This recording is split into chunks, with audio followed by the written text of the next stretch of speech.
Okay. Hello, Mike. How's my voice sound? You sound good, Doug. Well, thank you. So do you. You sound well. Oh.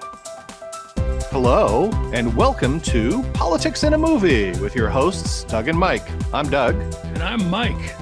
And this week's episode, Whistleblowers and 3 Days of the Condor. Yes. Let's just take a moment to thank our behind-the-scenes guy, Frenchie, for all the hard work that he does helping us edit our podcast, Mike. Oh, yeah. So before we get to our topics, Mike, I believe that you have some new material for our segment, Dead or Alive. Yes. I thought I'd throw some names at you. As you did, you brought some names earlier in the movie kind of category. Yeah. I've got some political names that I thought I'd give you a chance to guess whether they're dead or alive. I'm not dead. He says he's not dead. Yes, he is. I'm not. He isn't. Well, he will be soon. He's very ill. I'm getting better. No, you're not. You'll be stone dead in a moment. Before we get to your list, Mike, we have to mention that this segment is brought to you by our sponsor, lentmail.com. Yeah. Lentmail.com. It makes using email fun again. Use our promo code PAM, that's PAAM, and get signed up for free. Lentmail.com. Try it today. Lentmail. All right, Mike. Well, I am ready. Okay. Dead or alive, Doug? This guy was a vice president. Dan Quayle. Oh, Dan Quayle. I remember Dan Quayle. Do you know who he served as vice president for? One of the Bushes. Yeah, George H.W. Bush. Yeah, I'm going to say he's still alive. He is still alive, Doug. He is 78 years old, born in 1947. Okay, good. Good I'm guess. off to a good start. Okay, here we go. Okay, now this one, Al Gore. Oh, well, Al Gore, yeah, I believe he's for sure still alive. He is. He's 78. So he and Dan Quayle are contemporaries, if you will. Yeah, sure. He was born in 1948, just a year after Dan Quayle. The one trivia thing I know about Al Gore, because you know, Mike, I like movies, is his college roommate was Tommy Lee Jones. That's right. Yep, at Harvard. Yeah, That's kinda right. cool. Some people believe that Al Gore should have been president. I do believe that, yes. Yeah, that election went before the Supreme Court. Gore against Bush in the year 2000. The Supreme Court awarded the job to George W. Bush. Apparently, you can only have one president at a time. Yes. What idiot put you in charge? You did. When you murdered my boss. Yep. All right, Doug, here's one more. Actually, I got two more. Good. Walter Mondale, another vice president. Let me see. Is he the guy who wore that helmet in a tank? No. No, you're thinking about Mike Dukakis. I am. I was thinking about that guy. Okay, I'm going to say Walter Mondale. I think he's passed on. He has. He did pass away. He was Jimmy Carter's vice president, and he ran for president in the 80s. Right. Yeah. Yeah. Okay. Okay, last one. Another vice president. This, of course, is the vice president list. Dick Cheney. Ah, yes. Well, Dick Cheney has definitely passed on because I believe his funeral was just recently. Yeah, it just happened. Yep. He was vice president under George W. Bush and passed away just recently. He was 84 and he's born in 1941. Okay. Right. Wow. Is that it? I can give you another. Well, Mike, so far, I think I'm 100%. Right now, you're feeling good about what you've done. You should. It was a victory. Bravo. Now what? I think you are. You are. Here, all right. You have one chance here to break my winning streak. I don't know that I can. I can't. I should have come up with a tricky one, but here's one. J.D. Vance. They're alive. Is this a trick? Are there two J.D. Vances in politics? No. All right. Well, then this one's still around. He is. He's still around. All right. Woohoo. I got 100%, Mike. That's impossible. Yeah, that was good, Doug. Boy, I should have done a little more research. Well, next time you can stump me. And nobody is more surprised than I am that I did so well. All right. Well, thanks for that, Mike. Yep. And now let's move on to your topic, which is a pretty wide-ranging topic, whistleblowers. It is a wide-ranging topic, and I tried to whittle it down. I hope I can do that. But whistleblowers, I think whistleblowers is an important topic. You know, that's the person who speaks up when others stay silent. They risk careers and reputations, and sometimes even their safety to expose corruption, incompetence, and abuse of power. Who are whistleblowers? We'll talk about it, and why do they matter so much? So a whistleblower is typically somebody who's often an insider who exposes wrongdoing within an organization. That wrongdoing could be fraud, safety violations, or violation of the law. Right. They are somebody who has the courage to speak truth to power. Whistleblowers aren't just brave. They're kind of radical. I mean, it means stepping outside of the safety of silence and challenging a system. So who are some of the early whistleblowers, Doug?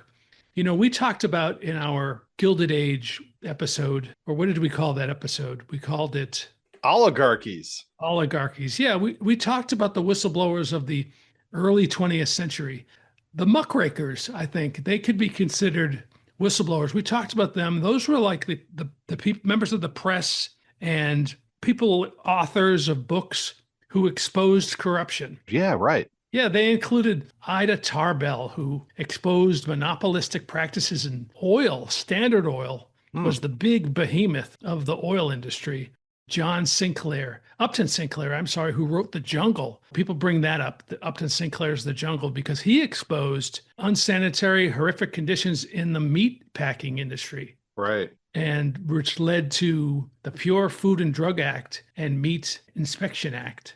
Would you all like to see the menu, or would you care to meet the dish of the day? Okay, we'll meet the meat. That's cool. So some of the other people, Lincoln Steffens was an investigative political corruption in cities. Jacob Riis documented urban poverty. So there's a lot of people like that. But then more recently, and I think you might know some of these guys, Daniel Ellsberg. Huh. He was a government contractor who leaked the Pentagon Papers in 1971. Okay. There were some movies that talked about that. What do you think, Doug? I'm thinking of two movies that had the Pentagon Papers. Sure. The Pentagon Papers. Well, that wouldn't be All the President's Men. Yeah, right? that was in part of All the President's Men. Okay, good. Yep. There's a good scene where Daniel Ellsberg is played, and he discusses some of that with Woodward and Bernstein. Right. Okay. And then also, what was the Tom Hanks movie about the Washington Post? Oh, maybe that was just called The Post? I think so. Yeah. So that went into some of that too. So the Pentagon Papers exposed government deception around the Vietnam War. The way they lied, those days have to be over.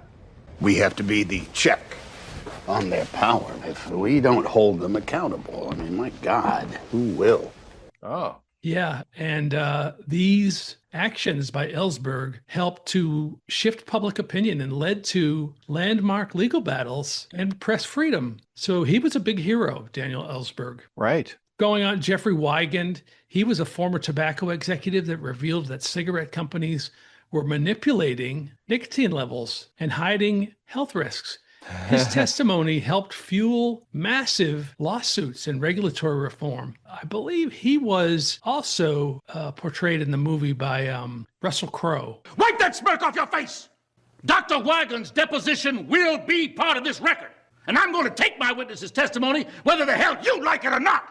Right. Yeah. Yes. That was a big movie. Right. And I guess with the cigarettes, the whistleblowing wasn't so much the fact that it was harmful, but the whistleblowing was the fact that the cigarette companies covered a bunch of things up, right? Yeah. Yeah. Yeah. But, you know, several laws were passed to help whistleblowers. The Whistleblower Protection Act of 1989 protects federal employees who report misconduct. The Sarbanes-Oxley Act and the Dodd-Frank Act offer protections in the financial sector. We talked about Dodd-Frank, I think, when we discussed the 2008 banking crisis. Right. Yeah. Right. So, I mean, I feel like a lot of important things that have happened in history happened because somebody was brave enough to step up and risk their job, risk their health, risk their lives sometimes to stand up and point out that there was wrongdoing. Yeah, yeah. So it does makes a lot of sense that there's some protections put into place. What about like rewards? I hear that there's lots of money to be made in the whistleblowing scenario. Yeah, well, whistleblower rewards are monetary payments made to individuals who report illegal or unethical activities to the authorities. In the US, these rewards are typically a percentage ranging from 10 to 30% of the money recovered by the government. That could be a lot, Doug. That could Threw it be a in. lot. Yeah. Eligibility depends on the specific program, like those of the SEC, IRS, or under the False Claims Act, but generally requires providing original, timely, and credible information. I mean, this doesn't sound too out of the ordinary. I think that, like with most law, you've got to have the evidence. You got to have the receipts, Doug. No, yeah. All right. Well, it sounds like it'd be pretty lucrative. I gotta find something I can blow a whistle on, Mike. In exactly 5 days, we will be $100 billion richer. Yeah. Well, I got to, it can be dangerous. The people who step forward, there have been people who have been very critical of whistleblowers. They call them disloyal, unstable, or even dangerous. What kind of agenda drives that type of criticism? I think we talked at one time, I don't know if we talked about this Reality Winner is her name, and she exposed the Russian hacking of the 2016 election. She was an Air Force officer and disclosed some classified information and was prosecuted for that and served time. There was a 60 Minutes piece on her. She felt that the public needed to know that this was happening, Right. that the Russians were involved in the 2016 election. You felt that the public was being lied to and you were one of the only ones who knew what the truth was? The public was being lied to. And because of your position, you could see that. Yes. You could argue that she was divulging classified information and, we can't have that. We can't have military personnel divulging classified. I don't know if there would have been there was an appropriate way that she could have, blown the whistle. I don't know Right. how she did it was, she divulged this classified information, but it's a good example of the risks in being a whistleblower. Yeah. Well, so another example, though, the whistleblower who filed the complaint about the president's phone call, Donald Trump's phone call with Ukrainian President Volodymyr Zelensky. Right. The complaint alleged that Trump pressured Zelensky to investigate a political rival, Joe Biden. When you talk about whistleblowers who are facing all of these risks, Trump was out criticizing the whistleblower. He repeatedly attacked the whistleblower, calling them a spy and suggesting they were guilty of treason. Right. These are the dangers of whistleblowing. Now that guy who did the phone call, what was his name? Oh, I don't know. Okay, so Frenchie's chiming in here. Alexander Vindman was the whistleblower who disclosed President Trump's attempt to pressure Ukraine into investigating his political rivals. Right, Vindman. Yeah. Now, he has a twin brother, Eugene Vindman, I believe. Oh. Identical twin. They both were in the military, and one of them is a member of the House of Representatives now. Oh, identical have twin? He could have pinned the blame on his brother. Yeah. Now, I don't know if he got any financial reward for that whistleblowing, but he did get a reward. As I remember, he got to have a guest appearance in Larry David's Curb Your Enthusiasm. Must be fucking nice being a fucking hero. How's that feel? I just still getting used to it, frankly. I mean, how did you do that? I could have never done that. I would be so scared. It was easy. I was just up there telling the truth. You know what's even easier? To lie. Oh, you're kidding. No, I'm serious. I think he was in there playing himself, of course. I heard the call, Larry. Huh? I'm concerned by the call. It was a perfect call. That call was far from perfect. No, it was perfect. Perfect call. What you did on that call was completely improper. Okay. Well, so yeah, Doug, I mean, I think that not everybody celebrates whistleblowers. Some critics call them disloyal, unstable, or even dangerous. So it's difficult. It really is a courageous act. Yeah, right. Yeah. Absolutely. And I think whistleblowers have traditionally been the person who stands up and says, hey, this isn't right. And so I think that's why we're celebrating them today in this podcast. And I think people need to celebrate them in general. There's the famous quote, I think it's Edmund Burke, who said, the only thing necessary for evil to prevail is for a good man to remain silent. Right. Or as Spike Lee says, do the right thing. Yeah. I like that. All right. Well, thank you, Mike. Thank you, Doug. So moving on to our film, I chose the movie 3 Days of the Condor, even though, as you noted, there's all sorts of cases of whistleblowing out there, and we could have easily chosen a number of movies. Yes. But 3 Days of the Condor sort of spoke to me, and it also stars Robert Redford, Mike, and I think we want to pay that guy a little respect. He passed away recently. Yes. Great actor. Yeah. All right, well, let's jump into it. Mike, 3 Days of the Condor, made in 1975. It's labeled a mystery thriller. Yeah. It's directed by Sidney Pollack, who you might recognize as a famous director. And it has a great cast, as I mentioned, Robert Redford, but also Faye Dunaway, Cliff Robertson, and Max von Sydow. Right. Now, Sidney Pollack, as I mentioned, he was a prolific director-producer. His films over his career, Mike, they've received a total of 48 Academy Award nominations. Wow. Having won 11 Oscars. Oh. Some of those films you might know are, for example, Out of Africa and Tootsie. My name is Dorothy. It's not Tootsie or Toots or Sweetie or Honey or Dow. Oh, Christ. No, just Dorothy. Very different films. That's right. Yes. Two ends of the spectrum. Yeah. So, 3 Days of the Condor, Mike, the movie was based on a book that came out just a year prior. And I find it funny, Mike, that the book's title is 6 Days of the Condor. Yeah. Right? Like, I don't know why it takes the character 6 days, like 3 extra days in the book. Yeah. Maybe Well, it's longer to write a book than make a movie, maybe. I don't know. It could be that Robert Redford is just more efficient. Yeah. So listen, Mike, before we talk about the cast, I want to note that the production company of the film is Dino De Laurentiis. Oh. You might recall seeing that name on a bunch of films from the 80s. Really? Yeah, De Laurentiis. I looked it up, and some of those films are like King Kong, like the remake in the 80s or late 70s. Flash Gordon, Conan the Barbarian, The Dead Zone, Dune, Blue Velvet. Wow. So lots of like films from the 80s. Dino De Laurentiis. All right, Dino. Good job, Dino. Dino sure loves Fred. No, Dino. All right, Mike. So let's talk more about the cast. So Robert Redford, he plays Joe Turner, aka Condor. That's his handle. That's his CIA handle, Mike. I think a lot of people in the CIA, they get special code names. Oh, what's your CIA handle, Doug? I can't tell you. We should think of code names. We're government agents now. We should have secret code names. I want to be called Mystique. Damn, I wanted to be called Mystique. So, Mike, what can we say about Robert Redford? I mean, the guy's a bloody legend, right? Oh, I know. Yeah. So many hits, so many films. Yeah. But did you know that he was a Kappa Sigma brother? Did not know that. Yeah. I mean, listen, it's no Delta Tau Delta, but it's okay. For those of you listening, you might be interested to know that Mike and I are both fraternity brothers of Delta Tau Delta. You know what we got to do? Toga party.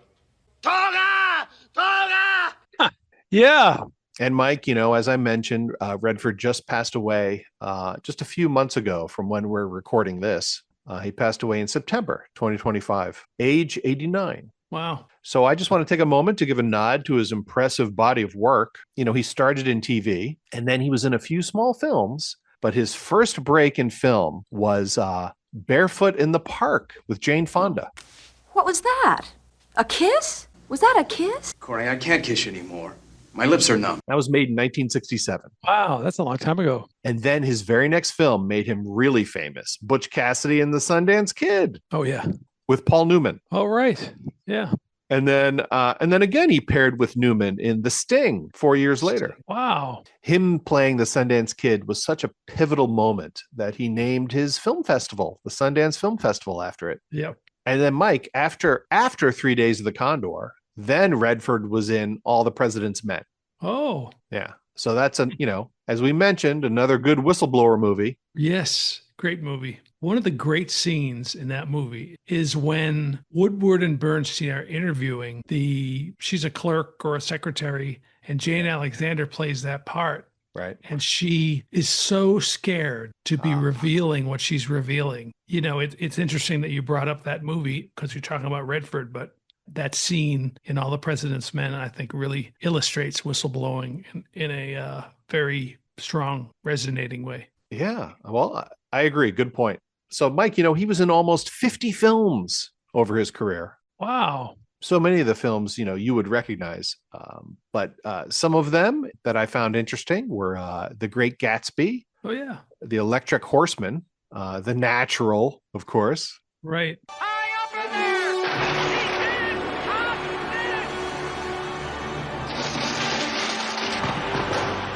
Legal Eagles, Sneakers, Indecent Proposal, in which he won a Razzie, I believe. The Horse Whisperer. Oh. And then in the past few years, Mike, he was in the Marvel universe. So he was in Captain America and the Avengers. Really? Yeah. Oh.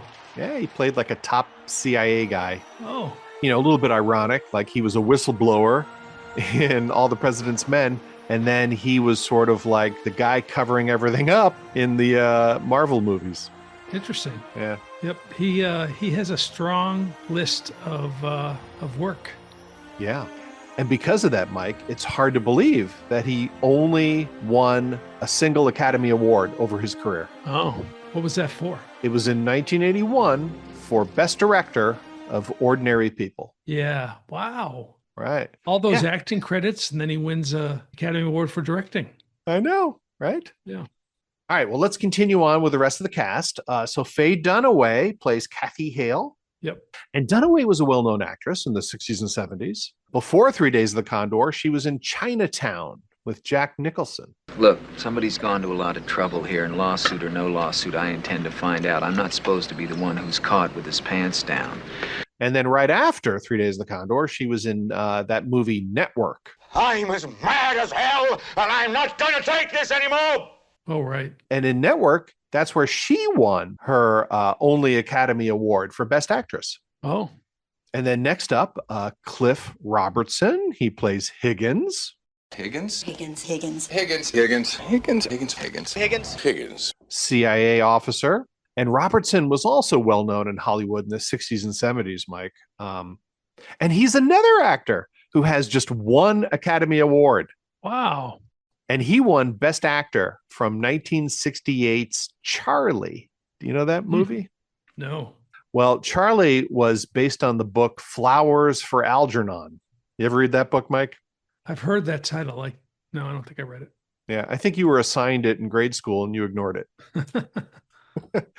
Well, surprisingly, the book has nothing to do with flowers.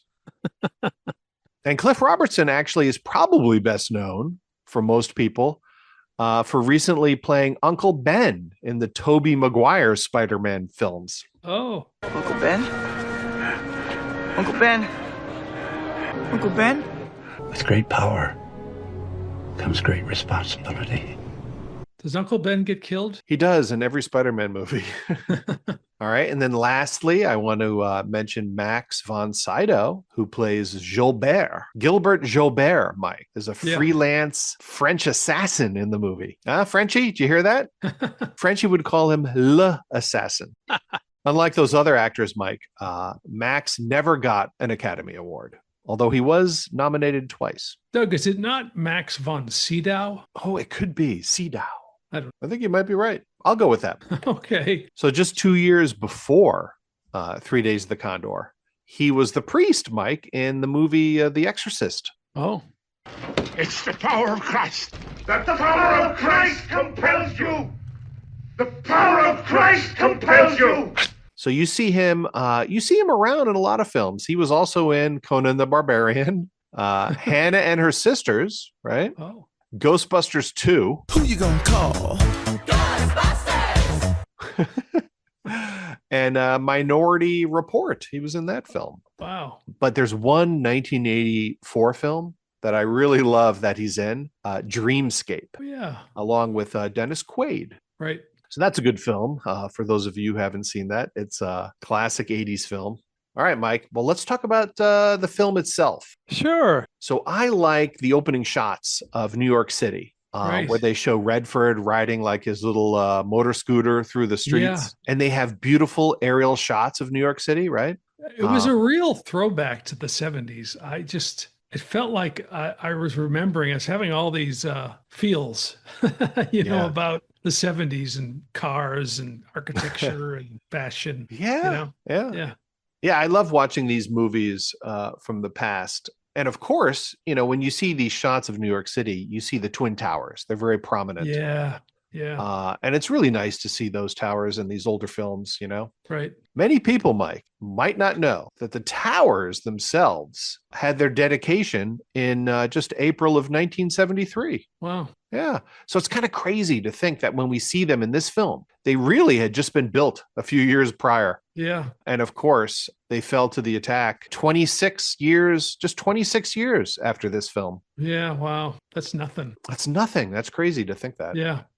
Well, speaking of the towers, there's even a scene where Redford and Dunaway go to visit the CIA. And in the film, the CIA has offices in the towers. Wow. So they go to the towers, and that was a real thing. The CIA did have offices in the towers, Mike. But funny thing, they were secret. The fact that they had offices in the Twin Towers was secret. And nobody knew that until after the towers fell. Well, you don't think that 3 Days of the Condor gave it away? Well, I think they just guessed. They just took a stab. They're like, man, we got to film at the towers because the towers were new. And they just said, let's pretend the CIA has an office there. Yeah.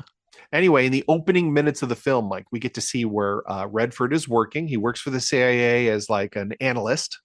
And I love those scenes in the office, right? That he's in. Oh, yeah. Like old classic computers. Right. Printers, old printers.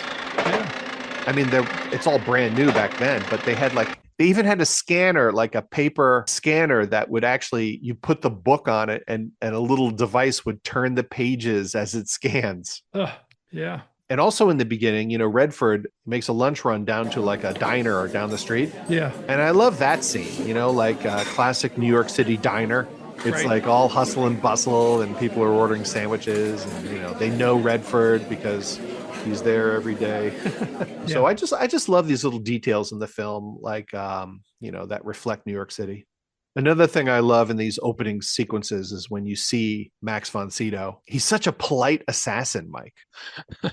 He's asking people nicely to stand still, before he kills them. He's like the consummate professional.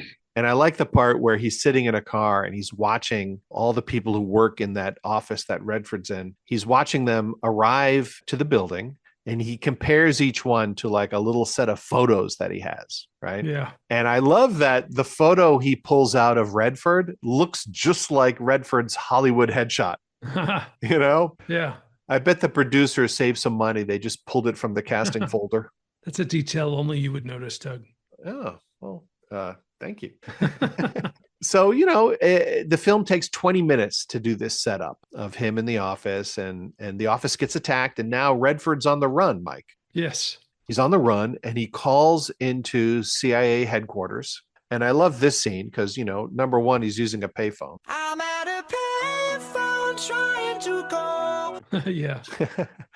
But number two, the scene shows the dispatcher answering the phone, at the CIA. Yeah. And that guy's like sitting in front of like a bank of like a dozen physical phones. Yeah. And he's calmly asking Redford questions. Condor, are you damaged? Do you possess a weapon? Like he's just asking these calm questions and Redford is just not calm. You're in violation of secure communication procedures, Condor. Listen, you son of a bitch, I'm telling you, I came back with lunch and it was raining and the whole house was murdered. Everybody is dead. Right. Right? Yeah. So, Mike, did you notice that the dispatcher is in a wheelchair? I did not. Yes. So it's nice to know that 50 years ago, the CIA had some diversity hiring. Yeah. So after Redford calls it in, the dispatcher sends in the cleaners, Mike, to take care of the bodies. Yeah. That's what the spy agencies call them, Mike. Cleaners. Yeah. Yeah. And then they show like Redford, he's just sort of wandering the city trying to like collect himself. And they show him at the Guggenheim Museum. Yeah. Mike, you know, the hip people, they just call it the Guggenheim. Yeah. Even though it's named after Solomon Guggenheim. I wonder when Solomon was younger, I wonder if he would say things like that, like, you're hanging with the Guggenheim. Maybe he's in his fraternity, Mike, and the brothers call him the Goog. The Goog. Hey, you're hanging with the Goog. Googs. In the CIA, another thing I love about like these older films is the deputy director in the headquarters, right? He has this classic old school office. He's got this big ass ashtray, right? He has a badminton racket off on one of his desks, made of wood, of course. And he has a CB radio sitting on his desk. Breaker. Now, Redford's character, Mike, he knows that something's up and he rightfully does not trust the CIA. What? Where are you, Turner? You all right? Are you insane? Everybody's dead. Take it easy. And they even try to set him up, like in an alley. They try to have him killed, and his pal Sam takes a bullet. Yeah. So now Redford's on the run again. He ducks into a store, Mike, and this is where he sees Faye Dunaway. And he decides that it's a good idea to kidnap her. He pulls a gun and he coerces her into her truck to drive him away. By the way, Mike, I love the word coerce. Okay. Who doesn't? Not as much as I love nuance, but it's up there. Those could be Wordle words, couldn't they? Almost. Not quite. I think Nuance. Wordle's five letters. Nuance. That's 6 letters. Oh. Okay. So, Mike, the truck that Faye Dunaway is driving, this is another one of these classic car trucks that just reminds me of the truck that the guy drives in that TV show, Shrinking. Right? Yeah. Just like in our last episode, Mike, in Jaws, we talk about how Chief Brody is driving something similar also. Turns out Chief Brody in Jaws, he's driving a 1975 Chevrolet Blazer. Oh. But in 3 Days of the Condor, it really is a 1974 Bronco, which is what Jimmy is driving in Shrinking. I thought it looked like a VW Thing. Remember those? Oh yeah, the Thing, right? Yeah. No, it definitely looks different than that Thing. Yeah, but the Ford Bronco has a classic look. You know, Mike, to go on a brief tangent here, I did see this video the other day that showed various SUVs going like 100 miles an hour over speed bumps. Ooh. And it's crazy. Like, for example, the Porsche SUV, Yeah. as soon as it hits those speed bumps, it flips over and crashes. There's a Toyota SUV that flips over multiple times and just disintegrates. And then they had a Tesla that flips over, breaks apart, and bursts into flames. Go Speed Racer, go Speed Racer, go Speed Racer, go! But, Mike, I will tell you, the Ford Bronco is a boss on this test. That thing is smooth as hell going over those speed bumps. Like it conquers them, no problem at all. Also the Lincoln Continental did great.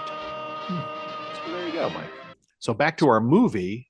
Another nice relic is they show a bunch of scenes from Washington, D.C., Mike. Yeah. And there's one where they show the D.C. airport and the big sign says Washington National Airport. Yeah. Yeah, which, Mike, because you and I both live there, you know that's what it was. Sorry. That's what I still call it. That's right, because back then we would just say National. Take us to National, and they'd take you right to the airport. Now it's the Reagan National Airport. Yeah. But I was back in D.C. a few years ago, Mike, and I asked a cab driver. And when I say that, I mean a real cab. I took a taxi cab, not a rideshare, right? Yeah. I said, hey, take me to National. And he said, oh my God, thank you for calling it that. Like he was so thankful because he remembered it like that. Right. But in the movie, arriving at the National Airport is the mysterious French assassin. Right. And the spycraft, Mike, it's really nicely done in this film. For example, I love how Max's character is debriefing with his DC counterpart as they walk through DC at night. And whenever they pass other people who are walking, he switches to French. Oh. You know, so like mid-sentence, he'll switch to French. Elle était quelqu'un pour Condor. Trouvez son nom, et où il habite. And then once they're alone again, he switches back to English. The man Condor killed in the alley. It's a friend of his.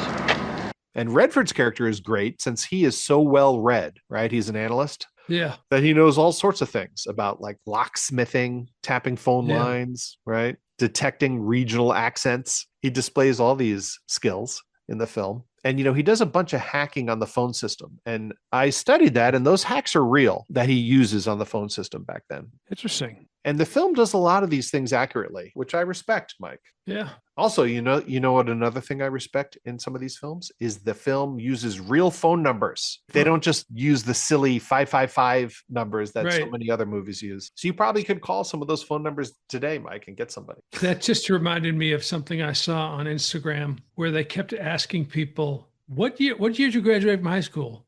And if they give an 80s number, Yeah. they say, what's Jenny's number? Ah, ha, ha, right.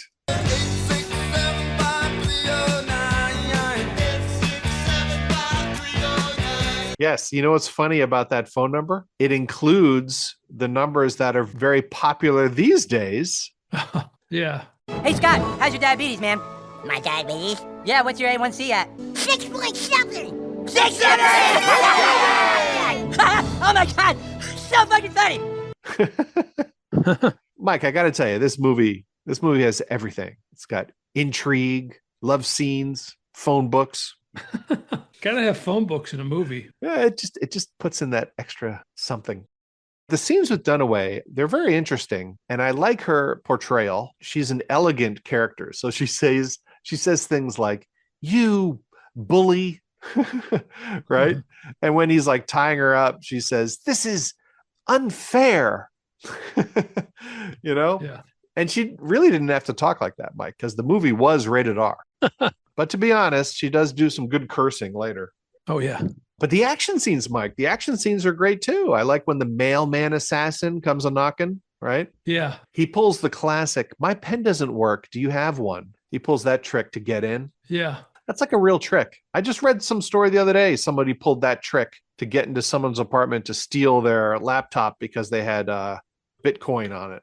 Oh. Anyway, but the fight scene with this mailman, it's really nicely choreographed. And I love the moment where they both pause in their fighting and they stare at each other and their eyes are darting around like looking for a weapon. Yeah. I love these scenes that take the time, they don't rush.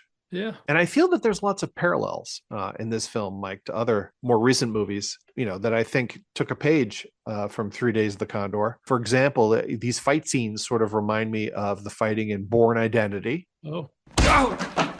I swear to God, if I even feel somebody behind me, there is no measure to how fast and how hard I will bring this fight to your doorstep.